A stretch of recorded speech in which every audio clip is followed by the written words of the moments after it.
বৰপেটাত ৩৫ সংখ্যক পথ সুৰক্ষা মাহৰ সামৰণি অনুষ্ঠান।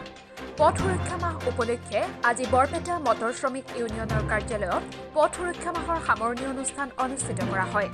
৩৫ সংখ্যক পথ সুৰক্ষা মাহ পালনৰ অংশ হিচাপে বৰপেটা জিলা পৰিবহণ বিভাগৰ উদ্যোগত বিভিন্ন কাৰ্যসূচী গ্ৰহণ কৰা হৈছিল। ছাত্ৰ-ছাত্ৰীৰ মাজত বিভিন্ন প্ৰতিযোগিতা, মত বিনিময় কৰাৰ লগতে যান-বাহন চলোৱাৰ বাবে ল'ব লগা সতৰ্কতাসমূহ পালন কৰাৰ বাবে আলোচনা চক্ৰ, কৰ্মশালা অনুষ্ঠিত কৰা হৈছিল। ৪চকীয়া আৰু ২চকীয়া বাহন চলোৱাৰ সময়ত অৱলম্বন কৰিবলগীয়া সকলো নীতি-নিয়ম ৰাইজৰ আগত প্ৰদৰ্শন কৰা হৈছিল বিভাগৰ তৰফৰ পৰা।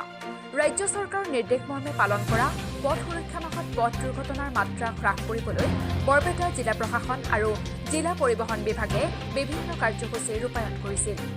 আজি পথ সুৰক্ষা মাহৰ সামৰণি অনুষ্ঠানত উপস্থিত থাকে বৰপেটা জিলা পৰিবহণ বিষয়া, উপ আৰক্ষী অধীক্ষক, বৰপেটা সদৰ আৰু বৰপেটা মাধৱ চৌধুৰী মহাবিদ্যালয়ৰ অধ্যাপক ডক্টৰ বাবুল চন্দ্ৰ দাস।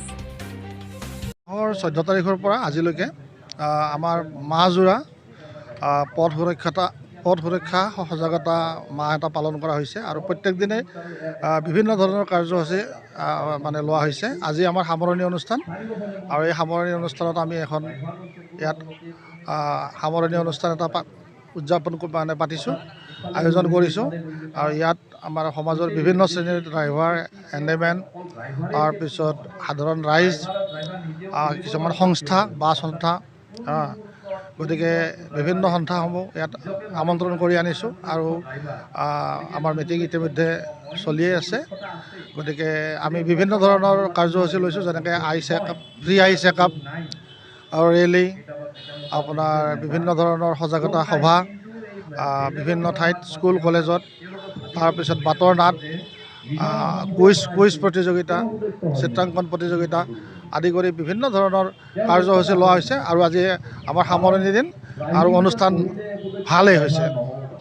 ৰাইজক ইতিমধ্যে আমি কৈছোঁৱে, সভাত কৈছোঁৱে বা বিভিন্ন জেগাত কৈছোঁৱে যে ৰাইজ সাৱধান হ'ব লাগে, সজাগ হ'ব লাগে, ছিট বেল্ট পিন্ধি গাড়ী চলাব লাগে, সুৰাপান কৰি গাড়ী চলাব নালাগে, কেতিয়াও বাওঁফালে অভাৰটেক কৰিব নালাগে।